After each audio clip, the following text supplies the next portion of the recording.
বাংলাদেশের একটা সময় ছিল যখন ভারতীয় বর্ডার গার্ড অর্থাৎ বিএসএফ তখন ঢুকে যেত এবং বাংলাদেশের বিজিবিকে তারা পাত্তাই দিত না।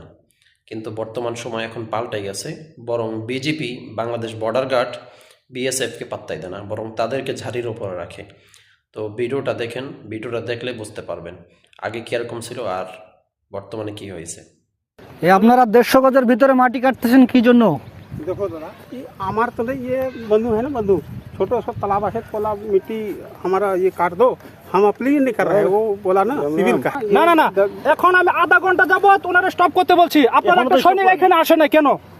তো ভিডিওতে দেখতে পেলেন যে বিজিবির কি ধমক বিএসএফকে। তো আমরা তো এটাই চাই যে চোখে চোখ রেখে কথা বলবে, কিন্তু আওয়ামী লীগ তারা তো এটাকে দেশ মনে করতো না, তারা মনে করতো এটা হচ্ছে ভারতের অঙ্গরাজ্য। সুতরাং ভারত যা বলবে, ভারতের বর্ডার গার্ড যা বলবে আমাদেরকেও তাই মেনে চলবে।